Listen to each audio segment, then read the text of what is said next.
Baik, terima kasih untuk teman-teman dan rekan-rekan Mitra NASA. Assalamualaikum warahmatullahi wabarakatuh. Salam selamat dan sejahtera untuk kita semuanya. Semangat pagi, salam sehat, tetap hidup produktif secara sosial dan ekonomis. Baik teman-teman, kami akan memulai hari ini dengan nantinya adalah kita akan tentang produk NLCT. Untuk sebelumnya mungkin kami akan kembali ke belakang dulu, yaitu untuk produk NBP. Baik, sebelum kita kembali, mudah-mudahan hari ini semuanya tetap semangat, tetap bisa mengikuti kegiatan-kegiatan yang sudah rutinitas dilakukan oleh NASA, yang tentunya ini pasti manfaat untuk semuanya, baik kami, baik teman-teman dan yang lainnya. Kita kembali ke 2 minggu yang lalu ya, kita cukup lama 2 minggu yang lalu karena kemarin kita berhenti sebentar hari Senin. Baik, untuk NBP ini kita kembali sebentar bahwa NBP itu apa sih isinya. Saya tidak akan mengupas panjang-panjang. Itu NBP itu yaitu untuk Centella aceta herba atau pegagan. Kemudian ada tauge, mungkin lebih nyaman bahasanya bahasa seperti itu aja ya. Kemudian adanya dengan daun jati. Kemudian kemarin sudah dijelaskan oleh Mbak Esi, apa sih pegagan itu? Bentuknya bukan Mbak Isi, oleh Bu Vita Marliana, maaf, diprotes ini saya. Baik, bahwa pegagan itu apa sih? Pegagan itu seperti apa? Itu kemarin sudah dijelaskan secara rinci atau detail oleh Bu Vita. Saya hanya menganukan sedikit aja, mengingat kembali aja ke kelebihan atau manfaat dari pegagan, yaitu pegagan itu pertumbuhan dan pemeliharaan jaringan. Dia juga sebagai sumber energi, juga menjadikan cadangan, dan jelas dia juga bisa menjaga kesehatan mata, memaksimalkan fungsi sistem saraf dan kardiovaskuler. Itu yang sangat-sangat pokok. Kemudian dia juga bisa menjaga daya tahan tubuh. Itu. Kemudian bahan yang lainnya adalah daun jati. Banyak produk-produk kami itu yang menggunakan daun jati. Karena apa? Memang daun jati itu luar biasa. Daun jati ini saya hanya mengulang lagi bahwa dia bisa sebagai alkaloid, yaitu anti diare, anti diabetes, anti mikroba. Kemudian saponin sebagai antibakteri, anti fungi atau anti jamur ya. Kemudian juga bisa menurunkan kolesterol, anti diare, antibakteri, dan antioksidan. Flavonoid, dia juga antioksidan, steroid, antiinflamasi. Kemudian dia memiliki protein dan karbohidrat. Nah, protein dan karbohidrat ini adalah sumber energi, zat yang membangun atau membentuk sel-sel jaringan di dalam tubuh kita. Itu jadi memang daun jati itu luar biasa, sehingga banyak produk kami yang menggunakan daun jati. Lanjut, kemudian toge itu juga sama manfaatnya luar biasa juga. Dia mempunyai manfaat untuk pertumbuhan dan pemberdayaan jaringan. Dia juga sebagai sumber energi, juga menjaga kesehatan mata. Dia memiliki vitamin A, kemudian vitamin C untuk menjaga daya tahan tubuh, dan kemudian menjaga kesehatan tulang dan gigi. Dia mempunyai kalsium, meskipun hanya 3%, tapi dia bagus untuk kesehatan tulang. Oke, kita lanjut. Kemudian ini saya menyingkat aja, kemarin yang juga dijelaskan oleh Bu Vita, bahwa sirkulasi darah ke otak itu sangat penting. Pentingnya itu apa toh? Ya memang amat sangat penting bahwa aliran darah ke otak itu berkurang dapat menyebabkan banyak hal. Akan saya sampaikan lagi nih bahwa otak atau jaringan otak itu tuh makanannya tuh apa toh? Kalau kita menganalogikan orang untuk tumbuh, orang itu bisa laku senormal mungkin, sehat, itu yang kita butuhkan apa? Yaitu makanan, minuman dan sebagainya. Lalu otak apa agar otak itu bisa bekerja dengan sesuai atau sesuai harapan atau sesuai fungsi dari otak dan jaringan-jaringan otak itu tadi? Yaitu kita yang dibutuhkan oleh otak itu apa? Yaitu nutrisi dan oksigen. Lalu bagaimana otak itu menerima nutrisi dan oksigen? Apakah tiba-tiba langsung kita taruh dalam otak atau bagaimana? Itu tidak. Sehingga nutrisi dan oksigen itu bisa sampai ke otak dan atau jaringan otak itu melalui darah. Kemudian jikalau nutrisi dan oksigen itu berkurang, ya akhirnya apa? Kita akan sulit berpikir, kurang fokus, kemudian juga mudah lupa, mudah pusing, mata berkunang-kunang. Sehingga apa? Kalau ada yang mengatakan bahwa saya minum NBP pusing kita sembuh, ya karena memang di NBP itulah kita bisa dikatakan karena tadi kandungannya itu memang bisa untuk sebagai nutrisi otak dan penyebab oksigen, sehingga ya memang kalau orang pusing, orang ini itu minum itu bisa sembuh pusingnya. Karena apa? Karena memang itu untuk agar kita menjadikan tidak kurang sampai ke otak itu. Oke, kemudian bagaimana kalau kemudian ada sumbatan nutrisi yang tidak sampai ke otak? Itu yang kadang-kadang kita menjadikan sumbatan adalah stroke, atau lebih parah lagi kita bisa koma. Sehingga saya hanya ingin menyampaikan aja bahwa otak itu butuh sesuatu untuk makanan. Mungkin kalau orang-orang mengatakan bahwa otak, kalau sekarang ya modelnya adalah otak itu butuh vitamin, butuh ini agar bisa berjalan dengan baik. Itu memang benar. Karena apa? Kalau vitamin itu hanya prosesnya dengan jamu ya. Kalau vitamin itu kita langsung mengambil khusus secara senyawa-senyawanya, item-itemnya apa sih mau tak ambil. Tetapi kalau jamu yang ada di tempat kami itu adalah masih banyak beberapa senyawa, sehingga memang itu bagi kami pakai, kami harapkan. Karena apa? Bahwa pada saat kita memberikan sesuatu kepada otak, yang lainnya bisa untuk memperbaiki, untuk maintenance. Jadi memang kami sampai hari ini memang itu masih menggunakan jamu. Nah, kemudian kalau otak itu sudah terisi dengan nutrisi yang baik dengan ini, apakah sudah cukup? Belum, karena otak dan jaringan otak itu butuh juga pemeliharaan. Kalau tidak dipelihara itu halnya sama dengan kita punya barang atau kita punya tanaman, tetap harus dipelihara. Nggak bisa dibiarkan hidup hanya kasih pupuk, kasih ini, enggak, tetap harus dipelihara.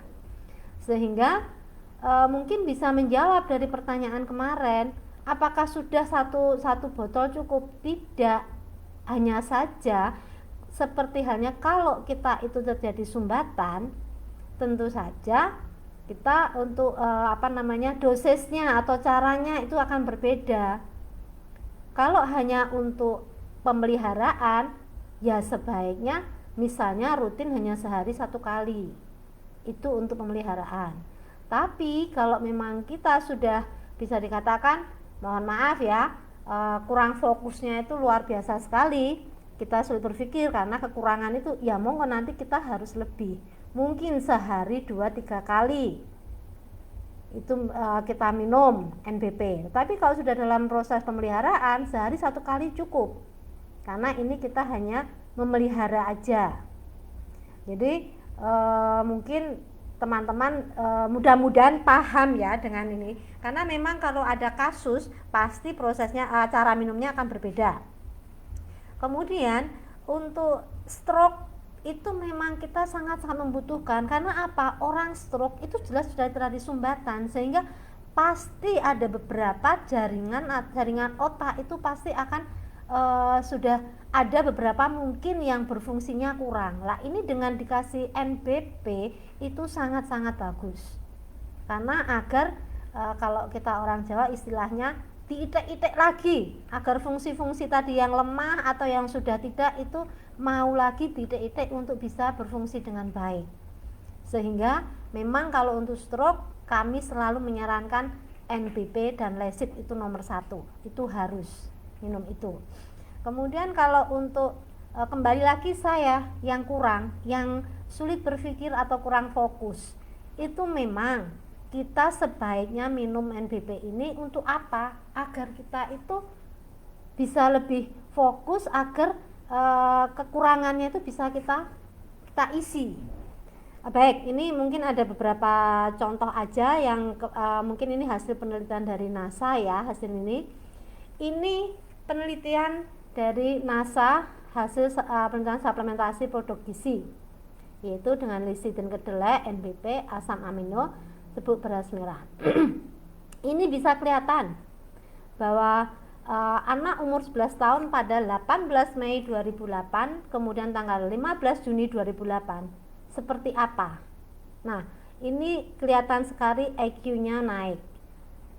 Kemudian yang 105 menjadi 107 dia naik. Itu dia naik kena apa? Ya karena akhirnya terisi, dia bisa konsentrasi. Tapi bagaimana yang sudah bagus, kemudian seperti di anak 17 tahun ini, dia sudah 130, kemudian minum lagi 130, karena apa? Ini dipelihara. Bisa jadi kalau sekian lama dia tidak dipelihara, bisa menjadikan turun. Itu bisa terjadi. Sehingga memang NBP diharapkan memang bisa digunakan sebagai yang pertama kasus, saya bilang kasus karena memang kita sudah jelas-jelas kena kasus. Ini pelupa, ini kemudian kok tidak konsentrasi atau kemudian kena stroke, itu bagi saya adalah kasus. Kemudian setelah kasus itu terselesaikan dalam tanda petik, maka kita butuh untuk yaitu untuk pemeliharaan.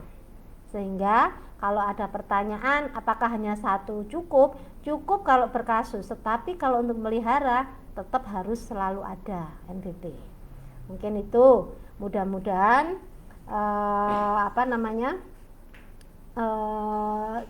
apa yang saya jelaskan ini, mudah-mudahan ini hanya tambahan penjelasan tentang NBP aja ya. Semoga bisa diterima dan bisa menjawab beberapa pertanyaan yang lalu berkaitan dengan materi NBP. Mungkin dengan NBP ini next kalau memang ada lagi, kita tidak menutup, cuman nanti akan kita persiapkan lagi. Jadi mudah-mudahan untuk NBP sudah jelas dan prinsipnya untuk teman-teman yang stroke pasti tetap bisa jalan. Kemudian kenapa kemarin juga saya kembali lagi, kenapa orang sakit jiwa kok bisa? Ya karena sakit jiwa itu juga karena ada yang memang belum tersampaikan, bukan tersumbat kalau itu, jadi memang kurang, sehingga memang untuk sembuh itu memang bisa besar. Oke, untuk sementara ini untuk NBP saya cukupkan sekian, terima kasih. Mungkin untuk mengikuti materi selanjutnya bisa mengikuti materi selanjutnya itu dengan rekan saya nanti Krisnanti. Cuman saya sedikit aja mau menyampaikan bahwa NLCT ini kenapa dibuat ya? Karena NLCT ini sebenarnya berawal dari beberapa aja teman-teman yang tidak bisa minum Lecit dalam bentuk cairan atau minyak, sehingga mereka bingung tapi kepengen minum NLCT, sehingga ini NLCT kita produksi. Cuman kalau ditanya ya masih lebih bisa dikatakan kalau secara gamblang, secara orang yang tidak ngerti masalah ya orang umum aja lah, seperti mungkin orang di warung NLCT itu intinya bahwa NLCT itu dibuat karena karena tidak ada orang yang tidak mampu, tetapi tentu saja pembuatan NLCT ini kan tidak, kalau umum empunya ya Lecit itu, sehingga sama-sama Lecitnya, tetapi kalau ditanya kualitas untuk ininya tentu jauh lebih baik Lecit. Cuman NLCT juga bagus, hanya saja akan lebih kalau orang bilang afdol ya itu Lecit. Tapi tetap kualitasnya tetap kami jaga dan tidak jauh-jauh dengan Lecit. Karena apa? NLCT dibuat juga ada bahan pengisinya, jadi tidak pure seperti itu, sehingga ada tambahan-tambahan, dan bahan tambahan itu kami terbentur juga dengan peraturan, sehingga memang kalau kita mau bicara angka, kalau di Lecit itu kita bisa minum Lecit 500 mili atau 500 gram, tetapi di NLCT mungkin itu hanya separuhnya atau mungkin lebih sedikit saja, sehingga monggo yang tidak bisa mengkonsumsi Lecit bisa mengkonsumsi NLCT. Tentu saja saya sampaikan seperti ini, kembali lagi cara minumnya nanti kalau sesuai dengan aturan Balai POM yang nanti akan disampaikan, tetapi ini bisa gambaran untuk teman-teman nanti kira-kira seberapa aja sih yang bisa diminum kondisi tertentu nanti akan next akan saya sampaikan. Kira-kira begitu sementara dari saya. Kemudian hari ini kita akan bahas NLCT, yaitu dengan mampukah melawan lemak darah oleh teman kami yaitu Krisnanti. Silakan Krisnanti untuk melanjutkan. Baik, terima kasih Bu Ayi atas pemaparan singkatnya. Selamat pagi teman-teman. Apa kabar hari ini? Semoga selalu sehat ya. Salam bangga buatan anak bangsa. Oke, perkenalkan saya Krisnanti Angelasari. Saya lulusan Politeknik Kesehatan Bakti Setia Indonesia tahun 2020 jurusan D3 Farmasi. Saya bekerja di PT Prakasita Sekar Mataram sebagai asisten apoteker. Nah, mencegah itu lebih baik daripada mengobati, nggih. Dan sehat itu pilihan. Jadi memang kita itu yang memilih kita mau hidup sehat atau kita yang memilih untuk tidak merawat tubuh. Oke. Nah, Bapak dan Ibu pasti sering mendengar tentang penyakit degeneratif. Sebenarnya penyakit degeneratif ini apa sih? Kenapa kok sering disebut-sebut dan kenapa kita itu sering dapat slogan bahwa waspada dengan penyakit degeneratif karena penyakit degeneratif itu tidak bisa disembuhkan. Nah, jadi begini Bapak Ibu, penyakit degeneratif itu merupakan kondisi kesehatan saat tubuh penderitanya mengalami penurunan fungsi jaringan dan organ. Nah, penyakit yang termasuk penyakit degeneratif ini contohnya seperti hipertensi, diabetes mellitus, stroke, jantung, dislipidemia dan lain sebagainya. Nah, penyakit degeneratif ini berhubungan tentang tubuh kita itu kan setiap hari melakukan aktivitas nggih Bapak Ibu. Jadi dia itu memompa darah setiap hari 24 jam tanpa henti, bernafas tanpa henti, memetabolisme makanan tanpa henti. Nah, ini kalau mesin itu digunakan untuk dijalankan terus kan mesti ada capek ya, ada penurunan fungsi juga ya. Nah, sama seperti tubuh kita itu kalau tidak dirawat itu pasti lama-kelamaan fungsinya menurun. Misalkan yang setiap hari bisa memompa darah itu 50 liter, itu jadi berkurang menjadi 48 liter, nanti berkurang lagi jadi 40 liter. Hampir sama seperti mesin bermotor itu juga dia biasanya pas beli baru itu dia kemampuannya lebih tinggi dibanding yang nanti lama-lama dalam jangka waktu lama itu dia mengalami penurunan. Nah, tubuh kita itu juga seperti itu. Penyakit degeneratif ini tidak hanya untuk orang tua saja, tetapi untuk anak muda yang tidak merawat dengan baik, tidak menjaga kesehatan dan pola hidup, itu pasti juga beresiko tinggi dengan penyakit degeneratif ini. Selanjutnya, kalau kolesterol itu apa sih? Kok kita itu sering mendengar hati-hati, jangan makan makanan berminyak terlalu banyak, nanti kolesterolnya tinggi gitu. Nah, kolesterol ini sebenarnya memang senyawa lemak yang diproduksi oleh berbagai sel dalam tubuh. Jadi memang kolesterol ini tuh ada di dalam tubuh kita sendiri dan diproduksi setiap hari. Nah, kolesterol ini dia itu berfungsi untuk pada jaringan otot dan juga jaringan lemak, nggih. Sekitar seperempat kolesterol yang dihasilkan dalam tubuh itu diproduksi oleh sel hati. Nah, kolesterol ini ada berbagai macamnya. Kolesterol, ada kolesterol baik, ada kolesterol jahat, ada trigliserid dalam setiap desiliter darah. Nah, yang biasanya dicek di apotek atau lab itu ada kolesterol total nggih. Kalau yang di lab itu dia bisa macam-macam, ada yang kolesterol baik, kolesterol jahat, trigliserid itu pasti muncul juga kadarnya. Tapi kalau yang di apotek itu biasanya yang kolesterol total aja, atau yang alat-alat yang biasanya ada di rumah yang untuk pemeliharaan itu biasanya cuma kolesterol total aja. Nah, nilai kolesterol yang baik itu seperti apa sih? Jadi kolesterol baik itu, yang baik itu dia kadarnya kurang dari 200 mg per desiliter darah, nggih. Untuk kadar trigliseridnya sendiri itu kurang dari 150 mg per desiliter darah. Untuk kadar kolesterol baiknya itu kurang dari 600 mg per desiliter darah, dan untuk kadar kolesterol jahat itu sebaiknya kurang dari 100 mg per desiliter darah. Nah, kolesterol total dikatakan tinggi itu ketika dia lebih dari 240 mg per desiliter darah, atau bisa nanti dikatakan hiperlipidemia, nggih. Kolesterol ini ternyata kadarnya itu yang tinggi bukan hanya pada orang yang berusia tua, tetapi ternyata anak muda pun juga beresiko loh untuk kolesterolnya tinggi. Nah, kolesterol tinggi ini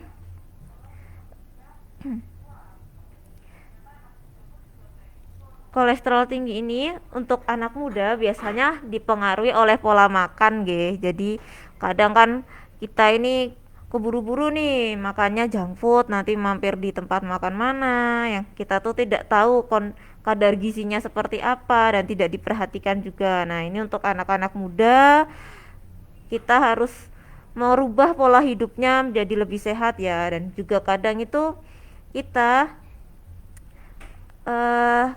belakangan ini sudah jarang melakukan aktivitas, nggih. Jadinya nanti dia bisa beresiko lebih tinggi juga dengan kadar kolesterol ini yang nanti lama-lama akan meningkat.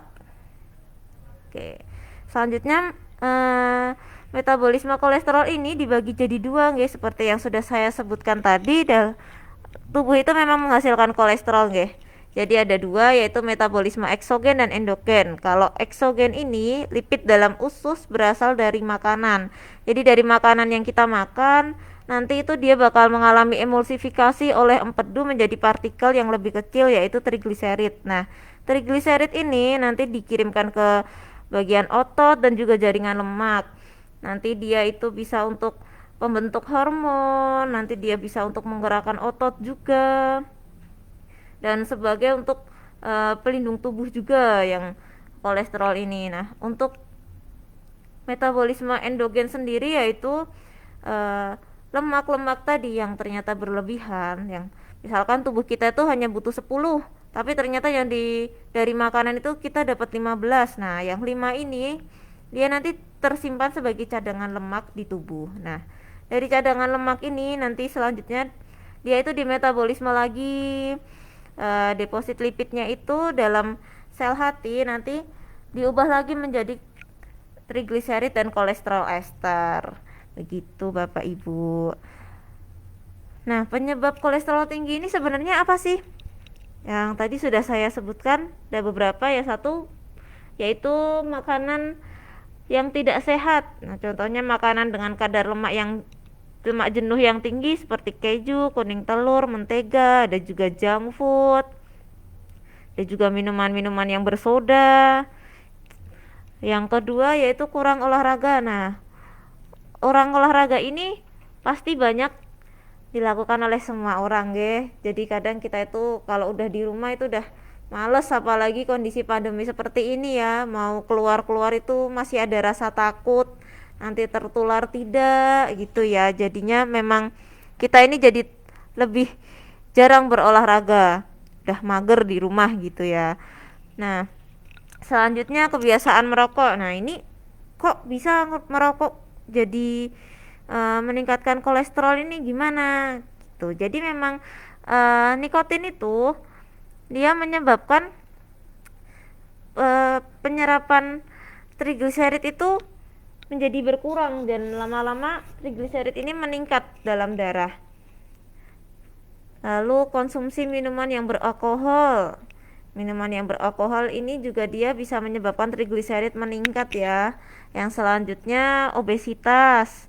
Obesitas ini pasti karena memang tubuh itu hanya butuh tidak banyak, tetapi kita makannya terlalu banyak. Nah, ini lama-lama kan dia juga jadinya menambah berat badan terus, berubahnya jadi lemak gitu.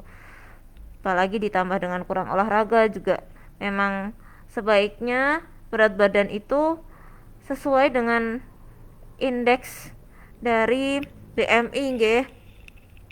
Yang selanjutnya yaitu pertambahan usia. Nah, seperti yang sudah saya jelaskan di awal bahwa memang tubuh itu mengalami penurunan fungsi. Jadi memang wajar kalau tubuh itu mengalami penurunan fungsi seiring bertambahnya usia. Nah, yang bisa kita lakukan itu hanya mengurangi efeknya atau memperlambat efeknya dari penurunan fungsi ini, yaitu dengan cara merawat tubuh dan juga menjalankan pola hidup sehat. Yang terakhir, memiliki penyakit tertentu seperti hipertensi dan diabetes. Nah, penyakit diabetes ini ternyata merupakan ibu dari segala penyakit. Jadi semisal kita itu kok gula darahnya tinggi terus, itu memang harusnya kita rutin untuk medical check up, karena penyakit diabetes ini dia bisa memicu penyakit-penyakit yang lainnya. Tuh. Oke, penyakit yang mungkin terjadi akibat kolesterol tinggi. Jadi kolesterol tinggi ini efeknya nggak cuma oh kolesterolnya tinggi gitu, oh nyeri-nyeri gitu, nggak cuma itu ternyata. Jadi memang setelah kolesterolnya ini tinggi dan tidak dirawat, itu biasanya bakal muncul nyeri dada. Nah, nyeri dada ini kok bisa ya? Karena kolesterol tinggi kok jadi nyeri dada. Kenapa?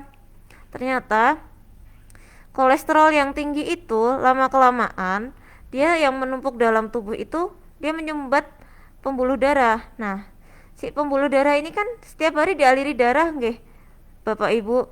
Nah, setelah dialiri darah karena dia itu tersumbat kan tadi oleh kolesterol ini, si lemak ini, jadinya dia nanti untuk memompa darah itu dia memerlukan energi yang lebih, dan itu membuat dadanya itu bekerja lebih dan akhirnya terasanya di kita nyeri. Nah, untuk selanjutnya penyakit jantung koroner. Nah, ini apabila pembuluh darahnya itu ternyata kok di jantung, nah otomatis dia itu jantungnya itu kan berdetaknya lebih gitu kan, jadinya lama kelamaan jantungnya juga akan berefek juga karena si kolesterol tinggi ini. Yang selanjutnya hipertensi. Nah, karena tadi ada penyumbatan oleh lemak itu dan pemompaan darahnya tinggi, nanti lama-lama dia itu tensinya ketika dicek itu ternyata naik, karena memang pemompaannya kan bekerjanya memang lebih tinggi. Sama seperti kalau kita lari itu kan pasti juga kelelahan, itu nanti tensinya kalau ditensi langsung tinggi. Makanya kalau kita cek tensi kan lebih baik duduk dulu baru kita dicek setelah istirahat beberapa waktu gitu. Selanjutnya stroke. Kok bisa sih stroke dari kolesterol, itu gimana ini penjelasannya? Nah, si lemak tadi yang menyumbat dalam pembuluh darah, apabila dia mungkin waktu awal itu dia masih bisa dilalui darah meskipun dengan kerja yang lebih berat. Namun lama-lama jika lemak itu menumpuk di tempat yang sama dan akhirnya satu pembuluh darah itu tersumbat, dia nanti darah itu kan tidak bisa mengalir lagi. Nah, akhirnya yang tidak dialiri darah itu jadi selnya mati dan berakhir dengan stroke itu. Yang selanjutnya aliran darah kurang lancar. Nah ini pasti ya, karena pembuluhnya tersumbat pasti alirannya juga nggak lancar, sama seperti selang yang tersumbat oleh lumut itu ya. Jadi kan air tuh mau ngalir juga susah, sama seperti aliran darah kita ketika tersumbat oleh lemak darah. Oke, gimana sih caranya mencegah meningkatnya kadar kolesterol biar nggak dishiperlipidemia gitu ya? Ya, yang pertama yaitu menerapkan pola hidup sehat, pola makan sehat. Nah, pola makan sehat ini kalau yang di Kemenkes itu ada isi piringku. Nah, itu jadi kita itu memang harus makan makanan yang bergizi seimbang ya. Ada protein, ada karbohidrat, ada sayur-sayuran, nanti ada mineral-mineral juga, dan utamakan kita tuh pokoknya kalau minum air putih itu yang banyak. Jadi kurang lebih satu hari itu 2 liter nge. Kira-kira Bapak Ibu sudah minum sehari 2 liter belum ini air putihnya? Gitu. Lalu selanjutnya ada olahraga secara teratur nge. Olahraga secara teratur ini penting. Nah, minimal itu 3 kali 45 menit seminggu. Jadi memang kita itu harus nggak boleh mager-mager itu sekarang. Yang selanjutnya menurunkan berat badan bagi penderita obesitas. Sebaiknya kita itu punya berat badan sesuai BMI.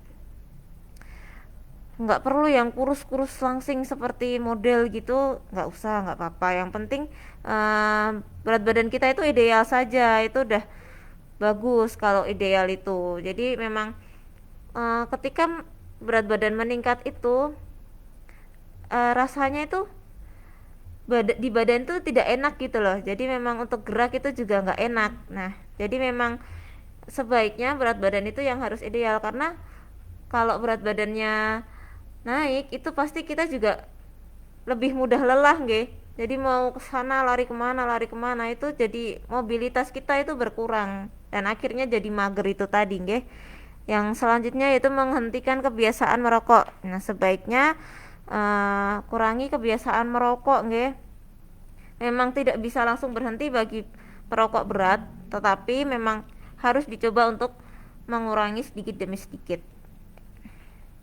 Selanjutnya untuk kolesterol sendiri, untuk kadar kolesterol tinggi itu banyak obat-obat kimia yang sudah digunakan untuk pengobatan. Ada beberapa golongan yaitu dari HMG-CoA reduktase, ini contohnya simvastatin atau orvastatin. Nah, tapi ternyata dia itu ada efek sampingnya yaitu rhabdomyolysis, mialgia, dan myositis. Yang selanjutnya ada golongan inhibitor absorpsi kolesterol, ini contohnya ezetimibe. Ini nanti dia efek sampingnya diare, batuk, dan artralgia. Yang selanjutnya resin asam empedu, ini contohnya kolestipol, kolestiramin. Ini dia ternyata efek sampingnya itu bisa menyebabkan konstipasi. Yang selanjutnya ada asam nikotinat, golongan asam nikotinat, ini contohnya asam nikotinat. Nah, ternyata dia mempunyai efek samping hipoglikemi dan hiperurisemia. Yang selanjutnya ada golongan fibrat. Ini contohnya fenofibrat dan gemfibrosil. Ini efek sampingnya yaitu dispepsia, miopati, dan batu empedu. Yang selanjutnya ada inhibitor PCSK9. Contohnya alirocumab. Dia bisa meningkatkan gangguan neurokognitif. Jadi memang obat-obat kimia itu dia ada efek samping masing-masingnya Bapak Ibu. Nah, sebaiknya sebelum kita meminum obat itu sebaiknya kita tidak mengobati, tetapi kita itu harus mencegah, karena mencegah itu lebih baik daripada mengobati Jadi memang kalau untuk pencegahan itu memang lebih mudah dilakukan dibanding ketika mengobati, karena ketika mengobati itu kita pasti ada rasa takutnya terlebih dahulu, tapi ketika kita mencegah itu kita akan melakukannya dengan enjoy.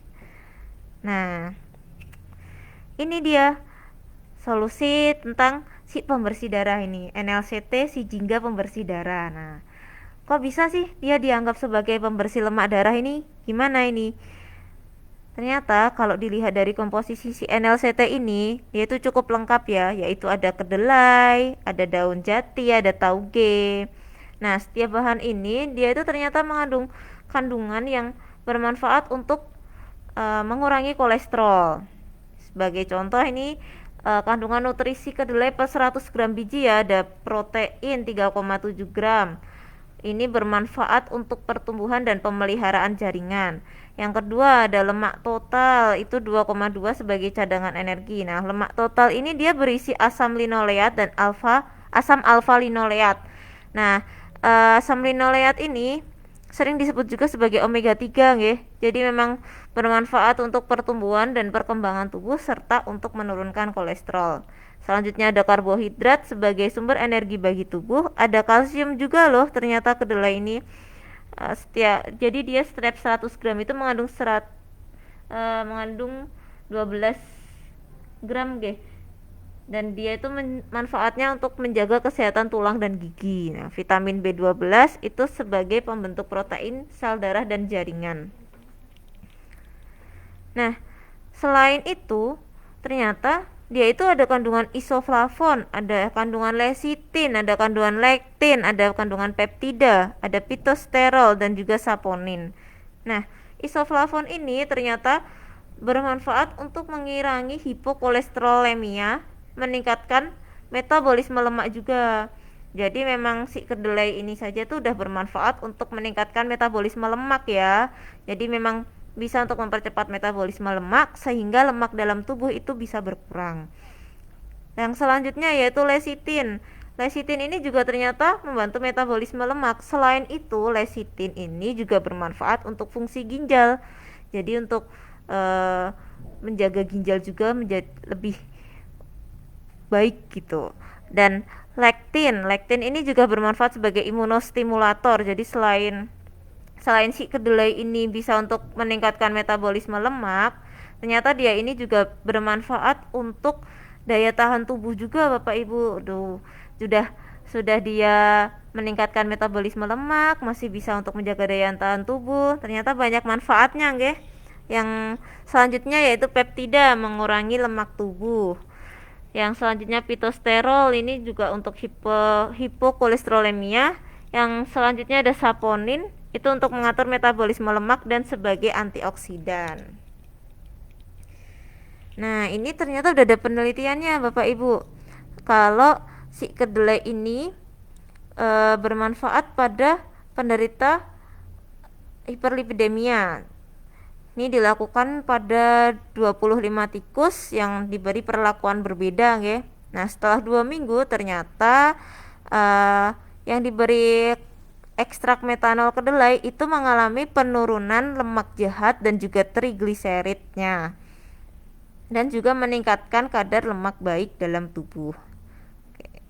Selanjutnya ada daun jati nggih. Daun jati ini mempunyai kandungan alkaloid, saponin, tanin, flavonoid, steroid, protein dan karbohidrat. Nah, alkaloid ini fungsinya banyak nggih. Tadi juga sudah di awal dijelaskan oleh Bu Ayi bahwa dia itu bisa sebagai anti diare, anti diabetes dan antimikroba. Nah, selanjutnya saponin ini berfungsi sebagai antibakteri, antifungi serta menurunkan kolesterol. Yang selanjutnya tanin itu bisa sebagai anti diare, antibakteri dan antioksidan. Nah, tanin ini ternyata dia itu juga berfungsi untuk tidak menyerap makanan. Jadi dia menghalangi nutrisi itu masuk juga. Nah, sehingga kolesterol itu juga tidak terserap secara seluruhnya karena ada si tanin ini. Yang selanjutnya flavonoid sebagai antioksidan, steroid sebagai antiinflamasi, dan protein dan karbohidrat sebagai sumber energi dan zat pembangun atau pembentuk sel-sel jaringan tubuh. Nah, saponin ini dapat berperan sebagai antihiperlipidemia dengan cara berikatan dengan kolesterol pada lumen intestinal sehingga menurunkan absorpsi kolesterol. Nah, kolesterol itu yang tadi sudah dimakan atau sudah terbentuk, itu karena ada si saponin ini, dia tidak terserap dalam tubuh. Dan juga si saponin ini meningkatkan aktivitas lipoprotein lipase yang membantu pemindahan LDL dan kilomikron. Tuh. Selanjutnya ada tauge nggih. Tauge ini mengandung alkaloid, flavonoid dan pitosterol. Alkaloid ini sama fungsinya seperti yang sudah saya sebutkan tadi sebagai anti diare, anti diabetes, dan antimikroba. Yang selanjutnya ada flavonoid, itu sebagai antioksidan. Nah, pitosterol ini untuk menurunkan kolesterol. Jadi dari ketiga bahan itu ternyata semuanya bisa untuk menurunkan kolesterol nggih Bapak Ibu. Nah, ini efek tauge ini juga sudah teruji pada pengujian pada hewan, ya. Jadi ternyata selain ini itu secara empiris, ternyata sekarang itu semakin bertambahnya zaman, itu ternyata dia itu sudah diteliti juga pemberian kacang hijau berpengaruh signifikan pada diameter sel lemak retroperitoneal tikus selama 4 minggu. Penelitian, nggih. Nah, kita itu juga menerapkan proses produksi NLCT itu yang sesuai dengan yang CPUTB nggih. Prosesnya pun juga sesuai dengan literatur yang kami acu secara empiris untuk metode pembuatannya. Yang pertama yaitu penerimaan bahan baku. Nah, di penerimaan bahan baku ini kita itu sudah mengecek apakah si bahan baku ini memenuhi persyaratan atau tidak. Kita hanya menggunakan bahan baku yang bagus ya. Kalau misalkan bahan baku itu datang dalam kondisi tidak bagus, tidak memenuhi persyaratan, itu pasti kita tolak. Nah, selanjutnya pada persiapan bahan ini kita bahan yang ada pada kita itu pasti dibersihkan. Yang selanjutnya pasti disortasi ulang. Ini apakah dia itu ada yang terikut atau ada yang kontaminan, itu pasti nanti disendirikan. Selanjutnya itu ditimbang. Penimbangannya pun dilakukan oleh 2 orang Bapak Ibu. Jadi memang kita itu selalu menjaga di setiap proses agar di setiap proses itu terjamin kualitasnya. Nah, selanjutnya untuk proses ekstraksi. Proses ekstraksi ini kita pun juga ada cara-caranya juga ya, cara-caranya yang itu sesuai dengan CPOTB dan sesuai dengan acuan yang dari empirisnya. Nah, selanjutnya ada proses kristalisasi. Pada saat proses kristalisasi ini juga suhunya diatur sehingga memang menghasilkan produk itu yang sesuai seperti apa yang kita inginkan. Selanjutnya ada proses penggilingan, nggih. Jadi untuk biar dia itu menghasilkan serbuk yang bagus. Selanjutnya ada proses pengisian kapsul. Nah, pengisian kapsul ini pun juga dilakukan pengawasan. Jadi memang kapsul ini kita harapkan dia itu bobotnya sama, seragam gitu. Lalu selanjutnya ada proses pengemasan primer. Pada pengemasan primer itu juga selalu dicek nggih. Memang pengemasan primernya itu tuh isiannya benar tidak. Misalkan memang isiannya itu 30 kapsul, ya itu benar 30 kapsul tidak gitu. Jadi Bapak Ibu nggak perlu khawatir. Nah, selanjutnya ada pengemasan sekunder. Nah, untuk pengemasan sekunder itu kita juga menjamin bahwa produk yang diterima Bapak Ibu itu sudah tersegel dengan benar. Yang selanjutnya ada penyimpanan. Nah, pada penyimpanan ini pun kita juga memperhatikan suhu dan juga ada pemantauan serangga ataupun tikus, itu kita juga pantau supaya produk kita itu dalam penyimpanan tidak rusak nggih.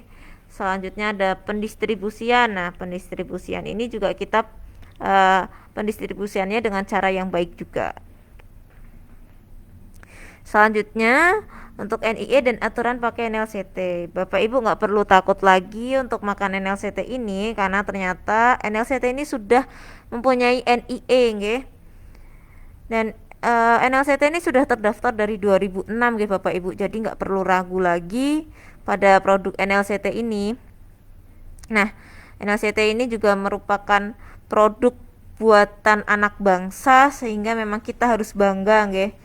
Nah, untuk nomor NIE-nya ini ada POM TR 063 362 811. Nanti Bapak Ibu bisa dicek di webnya BPOM nggih. Yang selanjutnya untuk khasiat dan kegunaannya ini, tadi kan Bapak Ibu sudah melihat bahwa memang NLCT ini dia itu kandungannya banyak ya. Nah, dan kandungannya itu dia bermanfaat masing-masing. Namun yang diizinkan memang NLCT ini sebagai membantu untuk mengurangi lemak darah.